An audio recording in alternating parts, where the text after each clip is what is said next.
అందరికీ ప్రేమపూర్వకమైన వందనాలు తెలియజేస్తున్నాం. ఈ సంవత్సరం మరలా మీ మధ్య ఈరోజు ఉండటానికి దేవుడు అనుకూలం చేశాడు.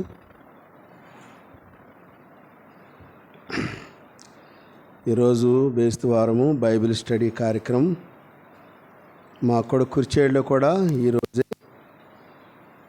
కుర్చేడుకి మేము వెళ్ళిన కొత్తలో అక్కడ బుధవారం బైబిల్ స్టడీ. నేను కొన్ని రోజులు దాని తర్వాత మా ఊర్లో మేదరమెట్లో బేస్తవారం అని బేస్తవారానికే మార్చాను నేను కూడా.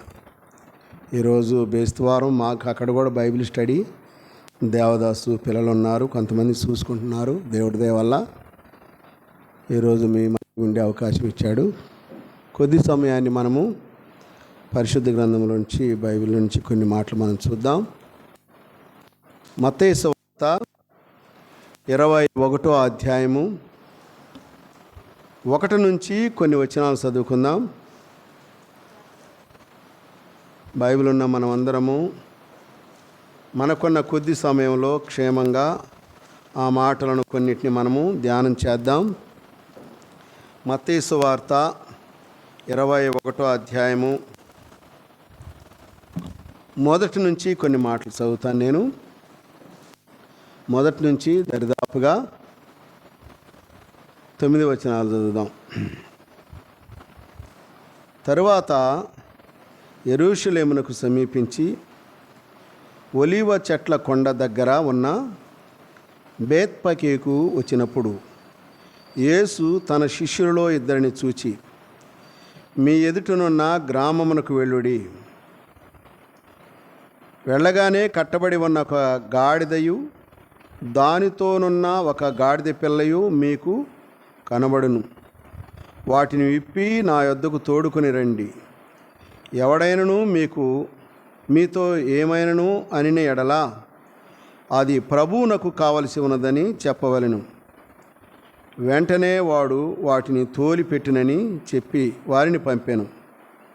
ప్రవక్త వలన చెప్పబడినది నెరవేరినట్లు ఇది జరిగెను. అదేమనగా, ఇదిగో నీ రాజు సాత్వికుడై గాడిదయు భారవాహక పశు పిల్ల అయిన చిన్న గాడిదను ఎక్కి నీ యొద్దకు వచ్చుచున్నాడని సియోను కుమారితో చెప్పుడి అనున్నది. శిష్యులు వెళ్ళి యేసు తమతో చెప్పిన ప్రకారం చేసి ఆ గాడిదను దాని పిల్లను తోడుకొని వచ్చి వాటి మీద తమ బట్టలు వేయగా ఆయన బట్టల మీద కూర్చుండెను. జనసమూహములోను అనేకులు తమ బట్టలు దారి పొడుగునా పరచిరి. కొందరు చెట్ల కొమ్మలు నరికి దారి పొడుగునా పరిచిరి. జనసమూహములలో ఆయనకు ముందు వెళ్ళుచుండు వారును వెనుక వచ్చుచుండిన వారును, దావీదు కుమారునికి జయము, ప్రభు పేరట వచ్చువాడు స్తుతింపబడునుగాక, సర్వోన్నతమైన స్థలాలలో జయము అని కేకలు వేయుచుండిరి. నా మాటలు ఇంతవరకే. ఈ సంగతులు 4 సువార్తల్లో ఉన్నది ఇదే సంగతి. ఇప్పుడు మనం ఒక సువార్తలో చదివాం, మత్తయి సువార్త 21వ అధ్యాయంలో. మీరు ఊరక నోట్ చేసుకొని పెట్టుకోండి. మార్కు సువార్త 11వ అధ్యాయం 1 నుంచి, లూకా సువార్త 19వ అధ్యాయం 29 నుంచి, యోహాను సువార్త 12వ అధ్యాయము 12 నుంచి ఉంటాయి ఇదే సన్నివేశాలు. 4 సువార్తలలో ఉన్నాయి ఇదే మాటలు, ఇదే సంగతులు. కానీ కొన్ని తేడాలు ఉన్నాయి. మీరు జాగ్రత్తగా గమనించినప్పుడు అక్కడ ఈ 4 స్థలాల్లో మీరు చూసినప్పుడు కొంచెం తేడాగా కనపడుతూ ఉంటుంది. మత్తయి సువార్త ఒక్కసాట మాత్రమే గాడిద పిల్లను తోలుకొని వచ్చినట్లుగా మనం చూస్తాం. మిగిలిన 3 సువార్తలలో గాడిద పిల్ల మాత్రమే కనబడుతుంది. ఎందుకు ఎలాగూ అంటే ఇందులో దేవుని మర్మాలు కొన్ని ఉంటాయి, మనం తెలుసుకోవాలి. చదువుతూ ఉంటాం కానీ మనకి ఒకే సన్నివేశంలో అనుకుంటాం, కానీ కొన్ని చోట్ల కొంత తేడాగా కనబడినప్పుడు మనం ఖచ్చితంగా గమనించాలి. గాడిద పిల్ల రెండును తోలుకొని వచ్చినట్లుగా మత్తయి సువార్త చెబుతుంది. మార్కు సువార్త గాడిద పిల్లని తీసుకుని వచ్చినట్లే కనబడిద్ది. లూకా సువార్త కూడా అలాగే కనబడిద్ది. యోహాను సువార్త కూడా అలాగే కనబడిద్ది. గాడిద పిల్ల మాత్రమే.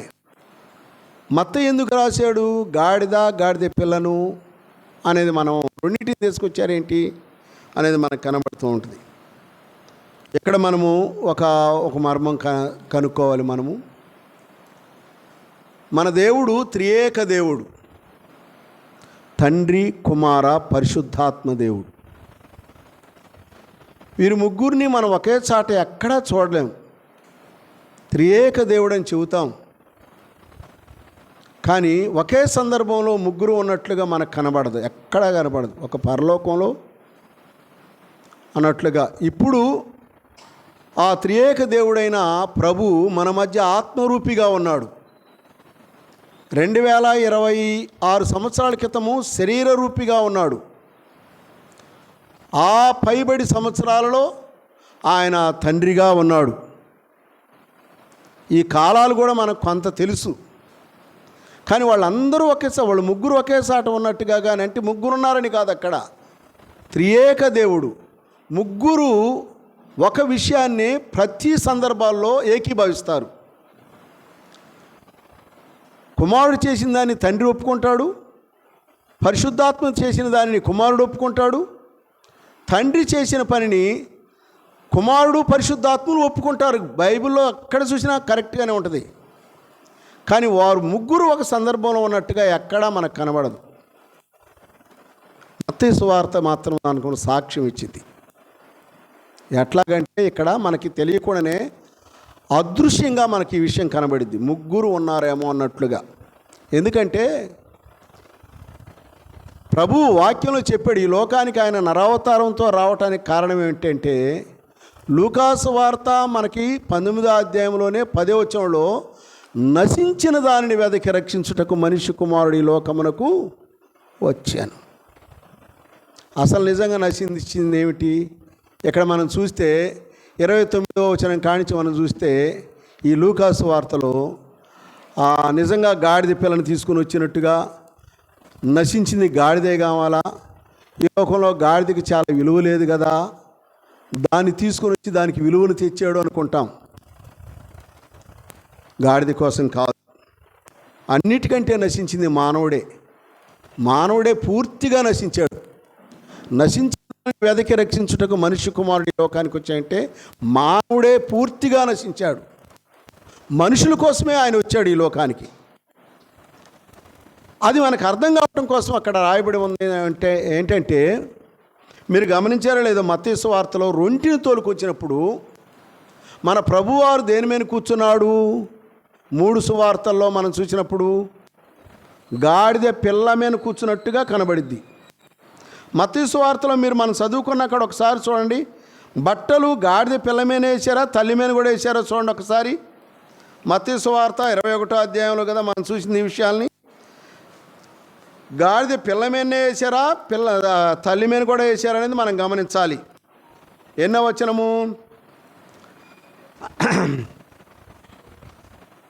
8వ వచనం కాబోలు. 8వ వచనం, జనసమూహంలో అనేకులు తమ బట్టలు దారి పొడుగున, ఒకసారి 6 చదువుదాం. శిష్యులు వెళ్ళి యేసు తమకు ఆజ్ఞాపించిన ప్రకారం చేసి ఆ గాడిదను దాని పిల్లను తోలుకొని వచ్చి వాటి మీద తమ బట్టలు వేయగా అని రాయబడింది. వాటి మీద అంటే ఒక పిల్ల మీద వేసాడా, తల్లి మీద వేసాడా?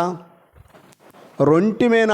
వాటి మీద అంటే పెద్దలు, అనుభవం కలిగిన వారు చెబుతున్న సందర్భం ఏంటంటే, ఇక్కడ తండ్రి ఆ తల్లిగాడిద మీద ఉంటారు, కనపడడు కానీ మనకి అని కొందరు చెబుతుంటే, పండితులు మనవారే నేను విన్నా. మరి కుమారుడైన యేసుక్రీస్తు వారు పిల్లగాడిద మీద కూర్చున్నట్టుగా మనకు కనబడుతున్నాడు. మరి పరిశుద్ధాత్ముడు ఎక్కడున్నాడు అక్కడ అని మనం గమనించినప్పుడు, చిన్న పిల్లలు హోసన్నా జయం, హోసన్నా జయం అనే కేకలు వేస్తున్నారు, దేవుని స్తుతిగానము చేయుచున్నారు. మరి వీళ్ళకి ఎవరు చెప్పారు? చిన్నపిల్లలకు దేవునికి జయము, హోసన్నా జయమనే మాటలు వీళ్ళకెవరు చెప్పారంటే ఖచ్చితంగా పరిశుద్ధాత్ముడు వారిలో ఉన్నాడు. ఇక్కడ ఏకీభవించినట్లుగా మనకు ఒకటి కనబడుతూ ఉంటుంది అంతే. అక్కడ నిజంగా ఉన్నారని కాదు, పర్సన్స్ ముగ్గురు ఉన్నారని కాదు. అంటే ఇక్కడ ఒక అద్భుతంగా మనకి ఒక మర్మం దాగి ఉన్నట్టుగా మనం చూస్తాం. మనకి ఆదికాండం 18వ అధ్యాయంలో ముగ్గురు మనుషులు ఎండజామున అబ్రహాము శారాలను ఎదుర్కొన్నట్టుగా అక్కడ మనుషులు కనబడినట్టుగా ఉంటారు. అంతకంటే ఇది చాలా విలువైన సాదృశ్యంగా కనబడింది ఇక్కడ మత్తయి సువార్తలో. సరే, మెట్టుకు ఆయన వచ్చినప్పుడు ఆ రాయబడి ఉన్న మాట ఏంటంటే, వస్తున్నాడు ప్రభువారు గాడిద మీద ఎక్కి. ఎందుకని ఆయన గాడిద మీద ఎందుకు ఎక్కి రావాలి? సర్వమును సృష్టించిన వాడు కదా, మాట చేత సమస్తమును చేసిన వాడు కదా, మాట చేత ఏమైనా చేయగలిగిన వాడు కదా. ఆయన గాడిద మీద ఎందుకు ఎక్కి రావాలి? గుర్రం మీద ఎక్కి రావచ్చు, అవసరమైతే సింహం మీద కూడా ఎక్కి రావచ్చు కదా. ఆయన అంత బలాఢ్యుడు, అంత శక్తివంతుడు. కానీ సింహం మీద ఎక్కి రాలేదు, గుర్రం మీద ఎక్కి రాలేదు. గుర్రం మీద ఎక్కి వచ్చే సమయం ఉంది, వస్తాడు నిజంగానే గుర్రం మీద. ఇప్పుడు గాడిద మీద వచ్చాడు. గాడిద మీద ఎక్కి రావడానికి కారణం ఏంటంటే, గాడిద మీద ఎక్కి వచ్చేవాళ్ళు దాని అర్థం ఏంటంటే సంధికి సమాధానానికి వస్తారు. గుర్రం మీద ఎక్కి వచ్చేవాడు యుద్ధం చేయడానికి వస్తారు. ఈ లోకంలో చాలామంది సింహాల మీద ఎక్కి రావటాలు రకరకాలుగా మనం గమనిస్తూ ఉంటాం. అది ఏ అర్థాన్ని మనకు చూపించదు. కానీ గుర్రం మీద ఇస్తాడు. ప్రకటన గ్రంథంలో 19వ అధ్యాయంలో గుర్రం మీద నిజంగానే వస్తాడు. వచ్చే టైం ఉంది, అప్పుడు యుద్ధము చేయటానికే వస్తాడు. రాజుగా అభిషేకింపబడి సింహాసనం మీద కూర్చోటానికే వస్తాడు. 1000 ఏండ్ల పరిపాలన చేయటానికే వస్తాడు ఖచ్చితంగా. ఇప్పుడు మొట్టమొదటిసారిగా సమాధానము, అదిగో మనం చూసాం కదా, ఏం రాయబడింది మత్తయి సువార్తలో. అక్కడ మనము, నీ రాజు సాత్వికుడై గాడిదను భారవాహక పశువు పిల్లైన చిన్న గాడిదని ఎక్కి నీ వద్దకు వచ్చుస్తున్నాడని సియోను కుమార్తెతో చెప్పుడి అనున్నది. ఇది జకర్యా గ్రంథం 9వ అధ్యాయం 9వ వచనంలో మనకి ఉంటుంది, లేఖనం ఉంది ఇక్కడ. జకర్యా గ్రంథము 9వ అధ్యాయము 9వ వచనంలో ఒక మాట చూద్దాం, చూడండి. పరిశుద్ధ గ్రంథమైన బైబిల్ ఉన్నవాళ్ళు తీసుకొని చూచి ఒకవేళ ఎవరైనా అందించినా పర్వాలేదు. జకర్యా గ్రంథము 9వ అధ్యాయము 9వ వచనంలో ఉన్న మాట మనం చదువుదాం. సియోను నివాసులారా బహుగా సంతోషించుడి, యెరూషలేము నివాసులారా ఉల్లాసముగా ఉండుడి. నీ రాజు నీతిపరుడును రక్షణ గలవాడును దీనుడనై గాడిద పిల్లను ఎక్కి నీ వద్దకు వచ్చుచున్నాడు. చూచారండి, వచ్చుచున్నాడు. ఇది యొక్క లేఖనము. సాత్వికుడై, ఇంకా సాత్వికుడేగా నీతిపరుడును రక్షణ గలవాడును అనే మాటలు మనం చూస్తున్నాం. నీతిపరుడుగా, సాత్వికుడుగా, రక్షణనిచ్చేవాడుగా, నశించిన దాన్ని వచ్చి ఎదకి రక్షించడానికి వచ్చాడు కదా, రక్షణనివ్వటానికి వచ్చినవాడు. అంతేకాకుండా ఆ గాడిద పిల్లని ఎవరైనా తీసుకుని రావటానికి ఆటంకపరిస్తే, వారేమైనా మాట్లాడితే, అక్కడ ప్రభువారు చెప్పమన్న మాట ఏంటంటే, అది ప్రభువునకు కావలసి ఉన్నది. ఈ మాటలో కూడా భావము, ఎవరైనా ప్రభువునకు కావలసి ఉన్నది, అది ప్రభువునకు కావలసి ఉన్నది, గాడిదే కాదు. ఈవేళ నువ్వు నేను మనందరం కూడా ప్రభువునకు కావలసిన వారము, ప్రభువునకు కావలసి ఉన్నది. ఈ మాట ఒక్కటి చాలండి. అక్కడ అద్భుతమైన విషయం ఏంటంటే, వారు తోలి పంపును అని రాయబడింది కదా. వాళ్ళు ఏం చేశారు? తోలి పంపించారు. ప్రభువునకు కావాల్సి ఉంటే దానికి రేటు ఉంటుందండి, దానికి ధర పెట్టండి అని అంటారు ఈ రోజుల్లో. అయితే ఆ రోజు మాట మాత్రం లేదు, వారు తోలి పంపునని రాయబడింది. ఖచ్చితంగా అలాగే జరిగింది. అది ప్రభువునకు కావలసి ఉన్నది. నిజమేనండి. ప్రభువు పేరట వచ్చువాడు స్తుతింపబడునుగాక. ప్రభువు పేరట, మన ప్రభువు నామమున ఆయన మాట చెబితే ఈ ప్రపంచం ఒప్పుకుంటుంది. ప్రభువు చెప్పిన మాట, మీరు వెళ్ళి సర్వలోకమునకు, సర్వసృష్టికి సువార్త ప్రకటించుడి అన్నాడు. అంతేకాదు, నాకు పరలోకమందును భూలోకమందును పాతాళమందును ఆయన సర్వాధికారము కలదు. నా మాట చెబితే చాలు. ఇక్కడ కూడా ఆయన ఒక మంచి సూచన చెప్పాడు. అది ప్రభువునకు కావలసి ఉన్నది. చాలాసార్లు అనుకుంటాము ఈ మాట మనందరం భావించుకోవాలి. మనకందరికి కావాలి. నీవు ప్రభువునకు కావాలి, నేను కూడా కావాలి. మనందరం ప్రభువునకు కావలసి ఉన్నది. ప్రభువును మహింపరచటానికి ప్రభువునకు కావలసి ఉన్నది. ఇది మనందరం దృష్టిలో ఉంచుకోవాలి. అది ప్రభువునకు కావలసి ఉన్నది. నీవు నేను కూడా ప్రభువునకు కావలసి ఉన్నది. అద్భుతం అండి. ప్రభు తీసుకొని రాగానే, వాళ్ళు శిష్యులు తీసుకొని రాగానే వారు తమ బట్టలను వాటి మీద పరిచిరి. ప్రభు దాని మీద కూర్చున్నట్టుగా మనం చూస్తాం.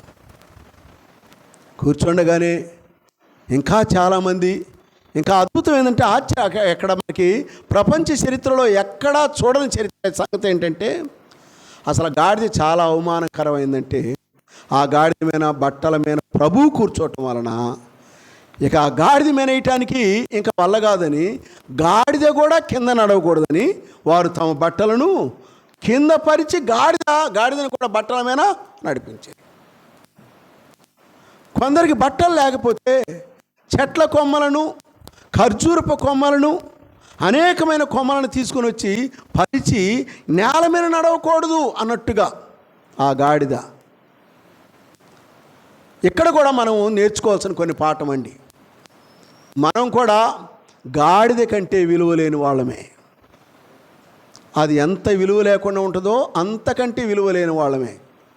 నీ మీద ప్రభువు ఉంటే, ప్రభువు నీ మీదకు వస్తే, అది ప్రభువునకు కావలసి ఉందని చెప్పినప్పుడు, ఇష్టపడినప్పుడు, ప్రభువుని ఇష్టపడినప్పుడు, ప్రభువు నీలో ఉన్నప్పుడు నీకు విలువ ఉంటుంది. గాడిదకి ఎలాగూ ప్రభువు దాని మీద కూర్చుని ఉండినప్పుడు ఎలాగూ విలువ వచ్చినదో, నీవు ప్రభువుని అంగీకరించి నీలో ప్రభు ఉంటే నీకు విలువ ఉన్నది. ఎంత సన్మానం అండి. గాడిద మీద వాళ్ళ బట్టల మీద కూర్చోవటమే కాకుండా గాడిద కూడా కింద నడవటానికి వీలు లేదు. కొంతమంది నాయకులు, గొప్ప గొప్ప వాళ్ళు వస్తే వాళ్ళ కింద నడవకుండా పూలు చల్లుతూ ఉంటారు. కొంతమంది పూల మీద నడవాలని. చూచారండి, ప్రభు ఎంత అద్భుతం అండి, ఎంత అద్భుతం చేశాడండి. వాళ్ళు కేకలు వేస్తుంటే, వాళ్ళు యెరూషలేమునకు రాగానే ఎక్కడికి వస్తున్నారంటే వాళ్ళు యెరూషలేమునకు వస్తున్నారు. యెరూషలేమునకు రాగానే చాలామంది అన్నారు కదా, ఏంటయ్యా పిల్లలు అలా కేకలేస్తున్నారు, మీరు గమనించటం లేదా, వాళ్ళ గోల అయిందని శిష్యులు చాలామంది ఆటంకపరిస్తే లూకాసు వార్తలు అంటాడు, నేను ఈ చిన్నపిల్లల్ని ఇప్పుడు ఆటంకపరచకుండా అడ్డగిస్తే ఈ రాళ్ళు కేకలు వేస్తాయి అన్నాడు. లూకాసు వార్త 19వ అధ్యాయం 40వ వచనంలో ఈ రాళ్ళు కేకలు వేస్తాయి అన్నాడు. అసలు ఆ లేఖనం మీరు చూడలేదా అంటున్నాడు. లేఖనాల్లో ఉంది కదా, అలా జరగటం ఉంది కదా అని చెప్పి కీర్తన గ్రంథం 8వ అధ్యాయము 2వ వచనం చూడండి. లేఖనాలు ఎక్కడుందో మనం చూద్దాం ఒక మాట. కీర్తన గ్రంథము 8వ అధ్యాయము 2వ వచనంలో ఏం రాయబడిందో చదువుదాం చూడండి. బైబిల్ ఉన్న వాళ్ళు తీసుకొని చూడండి.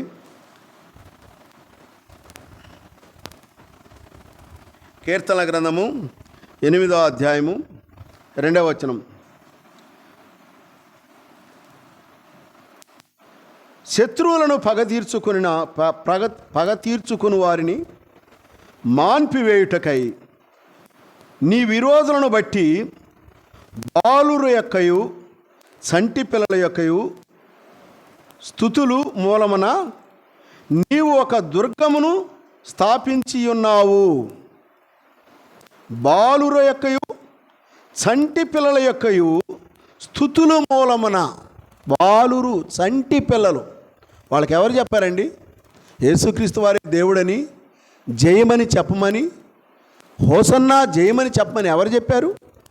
పరిశుద్ధాత్ముడు చంటి పిల్లలలో ఉండి, బాలురులో ఉండి దేవుని స్తుతించినట్లుగా చూస్తున్నాం. మీరు చదవలేదా ఈ లేఖనాన్ని? నన్ను ఆపమంటున్నారు ఏంది? పిల్లల గొడవను నేను ఆపినా ఈ రాళ్ళు ఆయన స్తుతిస్తాయని చెప్పాడు కదా లూకాసు వార్తలో. నేను ఆపినా ప్రయోజనం ఏమిటి? లేఖనం ఏం చెప్తుంది? లేఖనం మీరు ఎప్పుడు చదవలేదా? లేఖనములో అలాగ ఉంది కదా అని ప్రభు వారితోటి చెప్పాడు. కాబట్టి ప్రియులారా, మనం చూసినప్పుడు, ఈ మాటలు గమనించినప్పుడు లేఖనానుసారంగా మనం, ఎందుకంటే ఇది లోకంలో కొంతమందికి పండగ కావచ్చు కానీ మనకైతే ప్రతి ఆదివారం పండగే. అద్భుతంగా 4 సువార్తల్లో చెప్పాయంటే అందులో మనకి అవసరమైన సంగతులను మనం ధ్యానం చేయాలి. పండగలకే కాకుండా అవసరమైన సంగతులు మనకి, నశించిన దానిని వెదకి రక్షించడానికి వచ్చాడు, ఆయన స్తుతింపబట్టడానికి వచ్చాడు. వాస్తవంగా చెప్పాలంటే అక్కడ ఆయనకి పట్టాభిషేకం జరిగింది, మన ప్రభువైన యేసుక్రీస్తు వారికి. ఎందుకంటే అక్కడ పట్టాభిషేకం జరిగింది. ఇక రెండోసారి వచ్చినప్పుడు పట్టాభిషేకం ఉండదు, డైరెక్ట్ పాలనే ఉంటుంది. ఆయన సింహాసనం మీద కూర్చుంటాడు, 1000 ఏళ్ళ పరిపాలన చేస్తాడు. పట్టాభిషేకం జరిగింది కానీ భూలోకంలో ఉన్నప్పుడు ఆయన పాలన చేయలేదండి. ఎందుకంటే ఆయన గురించి మనం మత్తయి సువార్తలో మనం వింటాం కదా, యూదులు రాజుగా పుట్టినవాడు ఎక్కడ ఉన్నాడు. అవునండి, యూదులు రాజుగా పుట్టాడు, ఆయన పట్టాభిషిక్తుడయ్యాడు. అందుకే వచ్చారు. పట్టాభిషేకం చేయటంలో ఏకీభవించినట్లుగా మనం చూస్తాం. అద్భుతమైన సన్నివేశం. అంతేకాదు, మనం నేర్చుకోవాల్సిన విషయాలు, దేవాలయంలోనికి గాడిద అనేది రాకూడదు, అపవిత్రమైన జంతువు. కానీ మన ప్రభువైన యేసుక్రీస్తు వారు దాని మీదనే వచ్చాడండి. ఆ విషయాన్ని చూసినప్పుడు పాపులమైన మనకు ప్రవేశము కలిగింది. అక్కడ మన ప్రభువైన యేసుక్రీస్తు వారిని అంగీకరించినందువలన, ఆయన మనం స్థానం ఇచ్చినందువలన, ప్రకటన గ్రంథం చెప్పింది కదా, ఇదిగో నేను తలుపు వద్ద నుంచి తట్టుచున్నాను, ఎవడైనానో నా స్వరవిని తలుపు తీస్తే నేను వాని వద్దకు వస్తానన్నాడు. ఆయన ఉన్నవానికి, ఆయన ఎవరిలో ఉన్నాడో వారికి విలువ. ఎంత ఆశ్చర్యం అండి! నిజంగా రాళ్లతో కొట్టి చంపాలి అని అక్కడేమీ జరగదు. కానీ ఒక అద్భుతం ఏంటంటే, మీరు ఆ సువార్త గమనించినప్పుడు అక్కడ దేవాలయం శుద్ధి జరిగింది. అక్కడ క్రయ విక్రయాలు చేస్తున్నారు. దేవాలయం కూడా పతనమైనట్టుగా, పాడైపోయినట్లుగా ఆ సందర్భంలో యూదులు కట్టించారు. కానీ అక్కడ జరుగుతుంది వ్యాపారము, క్రయము విక్రయము జరుగుతుంది. యేసుప్రభువారు అక్కడికి వచ్చి కోపపడ్డాడు, కొరడా తీసుకొని కొట్టాడు. నా తండ్రి మందిరము సమస్తమైన అన్యజనులకు ప్రార్థనా మందిరం కదా, మీరు దానిని ఏం చేశారంట? మనం చదువుకుంటే మత్తయి సువార్త నేను చెప్పాను కదా, ఈ 4 సందర్భాల్లో ఈ సన్నివేశం ఉందని అక్కడ చదివితే ఉంటుంది. వాటిలో నేను అవన్నీ చదవాల. మీరు దాని దొంగల గుహగా చేశారు, దొంగల గుహగా చేశారంట. ఎలాగండి? దేవుని మందిరం అంటే యెరూషలేము. ఒకవేళ దొంగల గుహ అంటే ఈ కేవలం ఇక్కడున్న మన 4 గోడల మధ్య ఉన్న ఈ క్రైస్తవ ప్రార్థన మందిరం ఇదే కాదు. వ్యక్తిగతంగా తీసుకుంటే మనము కూడా దేవుని మందిరమే కదా, మనము కూడా దేవుని మందిరం వ్యక్తిగతంగా. మరి సంఘం అంతటిని తీసుకుంటే మన ఆ మందిరంలో ఉన్న ఇది మందిరం, మనం కూడుకోవటానికి మందిరం, వ్యక్తిగతంగా మనం మందిరం. అయితే దీన్ని పాడు చేసేది ఎవరండి? ఎవరు పాడు చేస్తారు? ఇప్పుడు మన మందిరాన్ని ఎవరైనా పాడు చేస్తారా? శుభ్రం చేయడానికి వస్తారు కానీ ఎవరు పాడు చేయరు కదా. శుభ్రంగా చెమ్మటానికి వస్తారు, అవసరమైతే కానుకలు ఇవ్వటానికి, మీటింగ్లు జరగటానికి సహాయపడటానికి వస్తారు. కానీ ఎవరు పాడు చేస్తారండి? కానీ పాడు చేసేవాళ్ళు ఉన్నారు. దేవుడు అంటున్నాడు, ఎవడైనా దేవుని ఆలయమును పాడు చేసిన ఎడలా దేవుడు వానిని పాడు చేయను. అంటే పాడు చేసేవాళ్ళు ఉన్నారు. అంటే భౌతిక సంబంధమైన మందిరాన్నే కాదు, వ్యక్తిగతమైన నీవే మందిరము. నీ దేహము నీకు అనుగ్రహింపబడి నీలో ఉన్న పరిశుద్ధాత్మకు ఆలయమై ఉన్నదని నీవు ఎరగవా అన్నాడు కదా. మనమే దేవుని ఆలయము. మరి ఈ ఆలయం పాడు చేసేది ఎవరు? మనమే దేవుని ఆలయం అయితే మనల్ని మన హృదయంలో మన ప్రభు ఉంటే ఆ ప్రభు మన హృదయంలో లేకుండా దాన్ని పాడు చేయగలిగిన వాళ్ళు ఎవరు? బయట నుంచి ఎవరైనా వస్తారా? రారు. మందిరంలోకి అయితే చాలామంది వస్తారు. మన హృదయంలో ప్రభువు లేకుండా మనం ఆయన తోలివేసేటట్టుగా మన ప్రవర్తనే కదా, మన ప్రవర్తనే, మన మాటలే, మన జీవితమే, మన బ్రతుకే మన ప్రభు మనలో ఉండకుండా పక్కకి వెళ్ళేటట్టుగా చేస్తున్నాం. అలాగైతే మన హృదయమనే దేవాలయంలో ప్రభు ఉండకుండా చేసేది మనమే. అలాగైతే పాడు చేసేది ఎవరిని? పాడు చేస్తుంది ఎవరు? మనమే. దేవుడు వాడిని పాడు చేస్తాడంటే దేవుడు ఎవరిని పాడు చేస్తారు? ఎవరైతే ప్రభు మన హృదయంలో లేకుండా, మన బ్రతుకులో లేకుండా, మన జీవితంలో లేకుండా నడుచుకుంటున్నారో వారిని దేవుడు పాడు. ఎక్కడ మనం తెలుసుకోవాల్సిన విషయాలు. దేవాలయమును శుద్ధి చేశాడు అక్కడ. ఇంకా మీరు చదివితే మత్తయి సువార్తలో అనేకులకు స్వస్థత కలిగిందంట. అక్కడ చాలామంది కుంటివారు, గుడ్డివాళ్ళు చాలామందిని తీసుకొని వచ్చారంట. అక్కడ ప్రభువారు చేసిన పనులు, అక్కడ ఆ సందర్భంలో, అక్కడ ఆ సన్నివేశంలో, ఆ సందర్భంలో జరిగిన విషయాలు, చాలామంది రోగులను, బలహీనులను చాలామందిని తీసుకొని వచ్చారంట. వారందరినీ బాగు చేసేసాడు. అక్కడ స్వస్థత కార్యం కూడా జరిగింది. దేవాలయ శుద్ధి కార్యక్రమం జరిగింది. ఈవేళ మనమే దేవాలయంగా ఉన్నాం చెప్పబడుతున్న వాక్య ప్రకారంగా. ఒకవేళ మన హృదయం అనే దేవాలయం ఎక్కడైనా పాడయ్యున్నదేమో, దొంగల గుహగా చేయబడిందేమో, ప్రభు మన దగ్గర ఉండటానికి ఇష్టపడటం లేదేమో, ఏ విషయంలోనైనా, ఎక్కడ, ఏ విషయంలో. నిజం, చాలాసార్లు మనం మర్చిపోతాం. ఏ విషయంలో పొరపాటు చేసామో, ఏ విషయాన్ని బట్టి మనం ప్రభువులో ఎదగలేకపోతున్నామో, ఏ విషయాన్ని బట్టి మనం ప్రభువులో ఎనగబడుతున్నామో అది ఖచ్చితంగా మనకు గుర్తుండాలి. చాలాసార్లు మర్చిపోతూ ఉంటాం మనం. మీకు రాజుల గ్రంథంలో ఎలీషా కాలంలో మ్రానులు నరుగటానికి వెళ్ళినప్పుడు ఒక ఆయన గొడ్డలు జారి ఆ యోర్దాను నదిలో పడినప్పుడు, ఏలినవాడా అది ఎరవ తెచ్చింది అన్నప్పుడు, అది ఎక్కడ పడింది అన్నాడు. ఎలీషా ఏమన్నాడు? అది ఎక్కడ పడింది అన్నాడు. అంటే ఇదిగో ప్రభు పలానా సాట అన్నాడు. అంటే తెలియాలి, నీవెక్కడ పడ్డావో నేనెక్కడ పడ్డానో. ప్రభు నీలో నాలో ఉండటానికి ఇష్టపడకుండా ఉండే బ్రతుకులు, జీవితాలు మనలో ఎక్కడున్నాయో దానిని మనం గుర్తుపెట్టుకొని ఉండాలి. ప్రభు ఒకరోజు అడుగుతాడు, నీవెక్కడ పడ్డావు, అది ఎక్కడ పడింది, నీ బ్రతుకు ఎక్కడ పతనమైంది, నీ ఆలోచన ఎక్కడ పతనమైంది, అది నువ్వు గుర్తుంచుకోవాలి.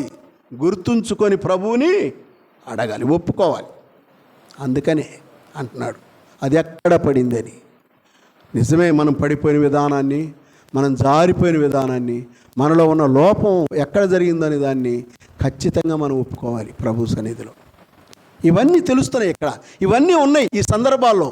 ఈ 4 సువార్తల్లో ఉన్న ఈ సన్నివేశంలో ఇవన్నీ ఉన్నాయి. ఆ రోజు జరిగిన విషయాల్లో ఇవన్నీ ఉన్నాయి కరెక్ట్గా. చిన్నపిల్లలు సంతోషించారు, ప్రభువుని హోసన్నా హోసన్నా అని శిష్యులు, పెద్దలు అనేకులు ప్రభువును మహింపరిచారు. అక్కడ దేవుడు ఎంత ఉత్సాహంగా ఉన్నాడు అక్కడ. ఆ మాటలు గమనించి స్వస్థత జరిగింది, దేవాలయ శుద్ధి జరిగింది. ప్రభు మనతో ఉన్నాడు, మనలో ఉన్నాడా? అదిగో అక్కడ ప్రభు గాడిద మీద ఉన్నాడు. నిజంగా ఆ రోజు ఎంతమంది ఆ గాడిదను చూసి సంతోషిస్తూ గౌరవించి దాన్ని సన్మానించారో, ప్రభువుతో పాటు దానికి కూడా సన్మానం జరిగింది. ఒకవేళ నిజంగా అదే గాడిద మరుసటి రోజు ఆ వీధిలోకి వస్తే దాన్ని ఎంతమంది అసహించుకున్నారో తెలియదు. ఎందుకంటే ఆ రోజు ప్రభువు లేడు కాబట్టి, దాని మీద కదా, ఆ రోజు ప్రభువు లేడు కాబట్టి. మన జీవితాల్లో కూడా ప్రభువు ఉన్నప్పుడు మనం ఎలాగూ ప్రభువుని భయంపరుస్తూ ఆరాధిస్తూ ఉంటామో అప్పుడు మనకెంత గౌరవం, మనకెంత మర్యాద, మనమెంత ప్రభు సన్నిధిలో దేవుడు నన్ను గణపరచు వారిని నేను గణపరిచేదా. ప్రభు చెబుతున్న మాట, నన్ను గణపరచు వారిని నేను గణపరుస్తానన్నాడు. మనం గణపరచడం అంటే ఎలాగా? ప్రభు మనలో ఉండటమే. మనలో ఉండాలంటే, ఇదివరకు నేను చిన్నప్పుడు ప్రసాద్ పుస్తకం అనే ఒకటి ఉండేది. మానవ హృదయాలు ఉంటాయి, దానిలో చాలా రకాల బొమ్మలు ఉంటాయి. ప్రభువుకి ఇష్టం లేనివి, ప్రభువుకు ఇష్టమైనవి. ప్రభువులో ఉన్న చేపేమో ప్రభువుకి ఇష్టమైనవన్నీ ఆ హృదయంలో ఉంటాయి. ప్రభువుకి ఇష్టం లేకుండా జీవిస్తే ప్రభువుకి ఇష్టం లేనివన్నీ లోపల ఉంటాయి, ప్రభువుకి ఇష్టం ఉన్నాయేమో బయట ఉంటాయి. అప్పుడు ముఖం ఎలాగుంటుందో ఇప్పుడు ముఖం ఎలాగుంటుందో ఆ పుస్తకంలో నేను చిన్నప్పుడు చూసేవాడిని. ఇప్పుడు కూడా అంతే. ప్రభు మనలో ఉంటే, మనం ప్రభువులో ఉంటే, యోహాను సువార్త చెబుతుంది కదా 15వ అధ్యాయంలో, నా యందు మీరును మీ యందు నా మాటలు నిలిచి ఉన్న ఎడల అంటాడు కదా. మనం నిలిచి ఉంటే మన ముఖము ప్రకాశిస్తుంది. ప్రభు మనలో ఉన్నాడు. మనకి గౌరవం, మర్యాద ప్రభువును బట్టి, మనం బట్టి కాదు, మన గొప్పతనాన్ని బట్టి కాదు. మనం ఎవరమైనా, ఎక్కడి నుంచి వచ్చిన వారమైనా, ఎలాంటి వారమైనా, ఈరోజు మనకి ఈ మర్యాద, ఈ గౌరవం, లేక ఈ ఆరోగ్యము, ఈ స్థితి కారణము మన ప్రభువే, ఆయనను బట్టి. కాబట్టి ఆయనను మనము కలిగి ఉన్న వారంగా ఉండాలి. ఆయన వచ్చింది అందుకే, నశించిన దానిని వెదకి రక్షించడానికి మనిషి కుమారుడి లోకానికి వచ్చి. అంటే నీవు నేనే పూర్తిగా నశించింది. ఈ లోకం ఏదైనా నశిస్తే ఆయన ఎంత కష్టపడాల్సిన అవసరము లేదు. ఆకాశం నశిస్తే కష్టపడాల్సిన అవసరం లేదు. భూమి నశిస్తే కష్టపడాల్సిన అవసరం లేదు. ఈ ప్రకృతిలో ఏదైనా నశిస్తే దానికోసం ఆయన కష్టపడాల్సిన అవసరం లేదు. తన పోలిక చొప్పున తన ఆత్మను ఉంచిన మానవుడు నశించి నరకానికి వెళ్ళటం చూసి ఆయన ఇంత చర్య తీసుకున్నాడు. అందుకే ఆయన నశించిన దానిని వెదకి రక్షించుటకు మనిషి కుమారుడి లోకానికి వచ్చాడని రాయబడి. ప్రకటన గ్రంథంలో మనం చూస్తాం. నిజంగానే 19వ అధ్యాయం 19వ వచనం చూడండి, తర్వాత చూడండి. అక్కడ గుర్రం మీద కూర్చొని వచ్చాడు. ఆయనతో యుద్ధం చేయడానికి, ఆయన అనుచరులతో యుద్ధం చేయడానికి వచ్చారు. కానీ ఆయన యుద్ధం చేయడు, కానీ అద్భుత రీతిలో ఈ లోకాధికారిని మట్టి పెడతాడండి. ఈ ఏండ్ల పాలన చేస్తాడు భూమి మీద. డైరెక్ట్గా దావీదు సింహాసనం మీద కూర్చొని డైరెక్ట్గా భూమి మీద ఈ ఏండ్ల పరిపాలన చేస్తాడు. ఎందుకండి? ఎందుకు చేస్తాడు? నేను ముగిస్తాను సమయాన్ని బట్టి. ఎందుకు చేస్తాడు ఈ ఏండ్ల పరిపాలన అంటే, ఇక్కడ మనకి ఆయన యొక్క రాజ్య పాలన ఎలాంటిదో తెలియాలి. మన పూర్వీకులు ఆ యొక్క సమూయేలు గ్రంథంలోనే మనుషులు ఆ లోక మర్యాదను అనుసరించి మాకు ఒక రాజు కావాలని కోరినప్పుడు ప్రవక్త అయిన సమూయేలు బాధపడ్డాడు. సౌలును కోరుకుంటున్నప్పుడు అప్పుడు దేవుడు చెబుతాడు, సమూయేలు నువ్వు ఇంత బాధపడాల్సిన అవసరం లేదు, ఇప్పుడు వరకు పరిపాలిస్తుంది నేనేను, నన్ను వద్దన్నారు వాళ్ళు, నా పాలన వద్దు, లోక మర్యాదను అనుసరించి ఒక మనిషి కోరుకున్నారు, నువ్వు బాధపడొద్దు, నన్ను వద్దన్నారు అన్నారు. అప్పటి నుంచి ఈ లోకంలో మనుషుల పరిపాలన జరుగుతూ ఉంది. రియల్ దేవుని పరిపాలన ఎలా ఉంటుందో 1000 ఏండ్ల పరిపాలన తర్వాత ఆయన తండ్రి అయిన దావీదు సింహాసనం మీద కూర్చొని దైవ పరిపాలన ఏమిటో 1000 సంవత్సరాలు పరిపాలించబోతున్నాడు. ఇదంతా నిజమండి. కొంతమంది ఇది కల్పన అనుకుంటారు, కొంతమంది ఇది అలంకార రూపంలో రాచారంటారు. ఖచ్చితంగా జరుగుతుందని ప్రపంచము చూస్తుంది. దేవుని పాలన ఏమిటో ఆనాటి ఇజ్రాయేల్ కూడా అయ్యో ఇంత గొప్ప పాలన మనం వద్దనుకుంది అని అందరికీ బాధ కలగాలి. ఆ పాలన మీద ఉంటుందండి. ఆ పాలనలో నీవు నేను ఉండాలి. ఆయనతో, ఆయన రాజ్యంలో మనం అందరం ఉండాలి. ఇప్పుడు కూడా పరోక్షంగా కనపడుతుంది ఆయన రాజ్యమే. ఆత్మరూపిగా మనల్ని ఏలుచున్నాడు, రియల్గా ఏలబోతున్నాడు. యుగయుగాలు దేవునితో కూడా ఉంటాం.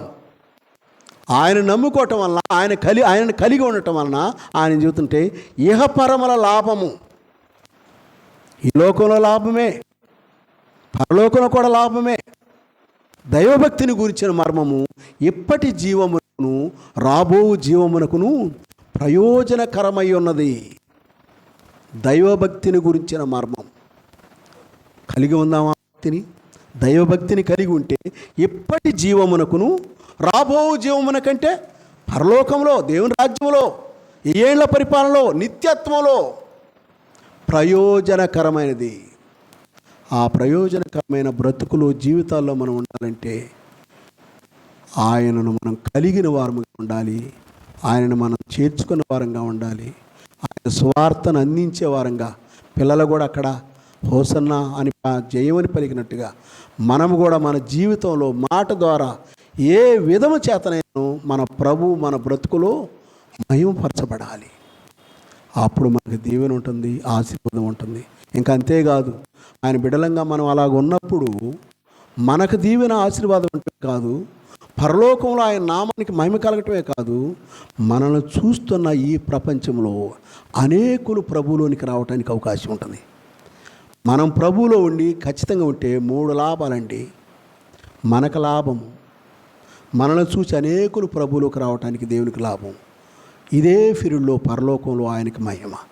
3 రకాల నమ్ముకున్న ప్రజెంట్ మనకు లాభం, లోకంలో నమ్మని వారికి లాభము, ప్రభువుకి మహిమ. అలాగ మనం ఉండి ప్రభువును మహింపరిచి దేవుని దీవెనలకు ఆశీర్వాదాలకు పాత్రలను కావాలని ప్రభు పేరిట మనవి చేస్తూ దేవుడి మాటలు దీవించినట్లుగా చిన్న ప్రార్థన చేసి ముగిస్తాం. మహాపరిశుద్ధుడు అయిన మా ప్రియ పరలోకపు తండ్రి, మీ మితిలేని ప్రేమకు స్తోత్రాలు, వందనాలు చెల్లిస్తున్నాం. మీ దయచేత కృపచేత నా ప్రభా మీ పాద సన్నిధిలో ఇదిగో నాయనా తండ్రి, మీ స్వరక్తం ఇచ్చి సంపాదించబడిన మేదర మెట్లలో ఉన్న నాయనా తండ్రి ఆ స్థానిక సంఘంలో నాయనా తండ్రి దరిదాపుగా 30 ఏళ్ల క్రితం నా ప్రభా ఈ ప్రాంతంలో రక్షింపబడి ఈ సంఘములో ఎదుగుతూ ఈ సంఘం నుంచి పంపబడి నా ప్రభా నేను నాయన తండ్రి కురిచేడు ఆ ప్రాంతంలో ఆ పరిసర ప్రాంతాల్లో సేవ చేస్తూ జీవించడానికి మీరు ఇచ్చిన కృపను బట్టి స్తోత్రాలు. ఆ స్థానిక సంఘములో ఆ తల్లి సంఘములో నాయన నా వంతు వరుసలో నాయన మీ దాసులు చేచిపోయిన వారి వరుసలో నా వంతులో నేను కూడా నాయనా తండ్రి ప్రజెంటు ఉంటున్న మీ స్థానిక సంఘానికి మీ బిడ్డలకి నాయనా తండ్రి కొన్ని మాటలు అందించే భాగ్యాన్ని కూడా ఇచ్చిన దాన్ని బట్టి స్తోత్రాలు ఇస్తూ సంఘాన్ని దీవించమని ఆశీర్వదించమని నానాటికి నాయన తండ్రి సంఘాన్ని అభివృద్ధి చేయమని మీ నామంలో మహింపరచబడినట్లుగా కుటుంబాలను సంఘాన్ని నాయన తండ్రి నాయనా నా ప్రభా పెద్దలుగా ఉండి పాలన చేస్తున్న పై విచారణకర్తలుగా ఉన్న మీ బిడ్డలను బలపరచండి, దీవించండి, ఆశీర్వదించండి. నా ప్రభా మీరు ఆఖరి దినాల్లో ఉన్నాం తండ్రి. ఈ లోకము నాయన తండ్రి అంతమైపోయే దినాల్లో ఉన్నామయ్యా. మమ్మల్ని నాయన తండ్రి బలపరచమని నాయనా నీకోసం నాయన తండ్రి ఎత్తబడే సంఘంలో మేమందరం ఉండేవారిలాగా ఉండటానికి సహాయం చేయమని మీ బలమైన హస్తాలకును మీ గాయపడిన హస్తాలకు అప్పగించుకుంటాం.